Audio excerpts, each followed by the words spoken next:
नमस्कार, स्वागत आहे तुमचं सुषमास किचन मध्ये। आज आपण घरच्या घरी अगदी सोप्या पद्धतीने रगड्यासोबत लागणारे आलू पॅटीस किंवा मग आलू टिक्की तयार करणार आहोत। अगदी साधी, सोपी आणि झटपट तयार होणारी रेसिपी आहे। यासोबत तुम्ही चिंचेची चटणी किंवा मग सॉस तुमच्या आवडीच्या चटणी सोबत हे खाऊ शकता किंवा मग रगड्यासोबत पण खाऊ शकता। अगदी कुरकुरीत आणि खुसखुशीत असे हे पॅटीस तयार होतात।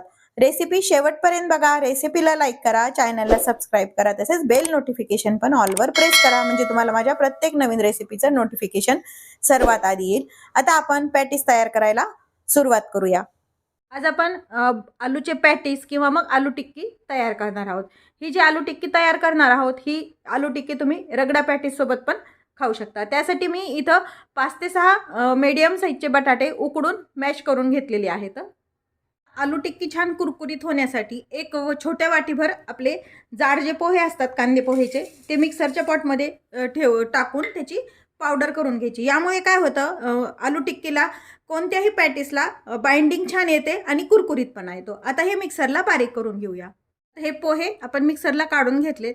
हे जे बटाटे आपण मॅश करून घेतलेत त्यामध्ये हे टाकून घ्यायचे। आता यामध्ये बाकीचे मसाले टाकूया। अद्रक, लसण आणि हिरव्या मिरचीची पेस्ट, आवश्यकतेनुसार तुम्ही मिरची वापरायची आहे। त्यामध्ये थोडासा काळा मसाला, कांदा लसूण मसाला किंवा मग गोडा मसाला वापरायचा।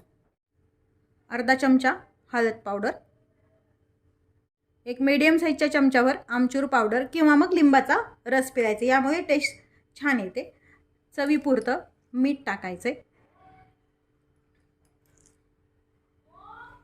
छोटा चमचा चाट मसाला, चाट मसाल्यामध्ये पण मीठ असतं, त्या आकाराने तुम्ही मीठ वापरायचं आहे। यामध्ये पण हिरवी मिरची टाकली, पण थोडंसं अगदी कलर येण्यासाठी लाल तिखट टाकायचं, म्हणजे यामुळे पॅटीसला कलर छान येतो।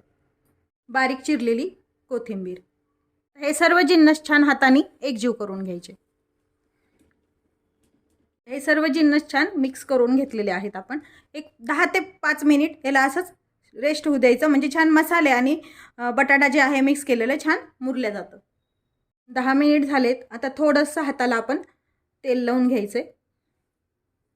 नाही लावलं तरी हे काही चिटकले जात नाही, पण टिक्की बनवतोय आपण त्यासाठी थोडंसं तेल लावायचं, म्हणजे हाताला हे मिश्रण चिटकले जात नाही। हवं तसं आपल्याला छोटं मोठं पॅटीसचं साईज करायची असेल तसा तुम्ही याचा गोळा वापरायचा आहे। आता हा गोळा घेतलाय, हातावरती छान असा गोल करून थोडासा प्रेस करायचा आणि याला अशी टिक्कीचा आपल्याला आकार द्यायचा आहे।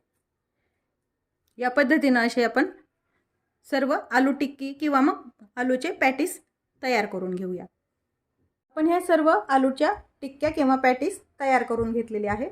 हे तयार करून घेतलेले पॅटीस जे आहेत आलू टिक्की आपल्याला शालो फ्राय करायची। मी शालो फ्राय करणार आहे। तुम्हाला जर डीप फ्राय करायची असेल तर डीप फ्राय पण करू शकता। त्यासाठी मी गॅस सुरू करून पॅन गरम करायला ठेवलाय आणि त्यामध्ये 2 ते 3 पळी आपल्याला तेल टाकून घेतले। तेल व्यवस्थित आपलं गरम झालेलं आहे। एक एक ही टिक्की या तेलामध्ये ठेवून घ्यायची आहे। गॅस मात्र कमीच ठेवायचा। आता ह्या टिक्कींमध्ये थोडंसं अंतर ठेवून ह्या टाकायच्या आहेत तेलामध्ये। यापेक्षा जरी तुम्हाला कमी तेल वापरायचं असेल तर तरी पण तुम्ही वापरू शकता। एक साईड छान खरपूस होईपर्यंत आपल्याला फ्राय करून घ्यायची आणि नंतर ही आपल्याला टिक्की पलटून घ्यायची। ही आलू टिक्की आपण पलटून पाहूया। एक साईड व्यवस्थित छान कुरकुरीत झाली, पाहू शकता तुम्ही। सर्वच आलू टिक्की आता आपण एका साईडने छान खरपूस झालेल्या आहेत। आपण ह्या पूर्ण अशा उलटून घेऊया आणि ही साईड पण याच पद्धतीने खरपूस होईपर्यंत फ्राय करून घ्यायची। पाहू शकता तुम्ही कलर पण किती छान आलेला आहे। आता आपली दुसरी पण बाजू छान खरपूस फ्राय करून झालेली आहे। आता हे जे पॅटीस आहेत त्याचं एक्स्ट्राचं तेल निघून जाण्यासाठी असे चमच्यानी व्यवस्थित असे झटकून याचं तेल काढून घ्यायचे आणि टिश्यू पेपरवरती टाकून घ्यायचे, म्हणजे जर एक्स्ट्राचं तेल असेल तर ते पूर्णपणे यामध्ये निघून जातं। असेच आपण सर्व आलू टिक्की किंवा मग आलू पॅटीस तयार करून घेऊया। तयार आहेत आपले आलू पॅटीस किंवा मग आलू टिक्की। अगदी कुरकुरीत आणि झटपट तयार होणारी रेसिपी आहे। आधी सांगितल्याप्रमाणे हे पॅटीस तुम्ही रगड्यासोबत खाऊ शकता किंवा मग असेच हिरवी चटणी किंवा मग पुदिन्याची चटणी जी असते किंवा मग चिंच चटणी आणि सॉस सोबत पण तुम्ही खाऊ शकता। अगदी कुरकुरीत हे आलू पॅटीस तयार होतात. पाहू शकता तुम्ही. थंड झाल्यावर पण बराच वेळ असे कुरकुरीत राहतात. रेसिपी नक्की करून पहा. रेसिपीला लाईक करा, चॅनलला सबस्क्राईब करा, तसेच बेल नोटिफिकेशन पण ऑलवर प्रेस करा, म्हणजे तुम्हाला माझ्या प्रत्येक नवीन रेसिपीचं नोटिफिकेशन सर्वात आधी येईल.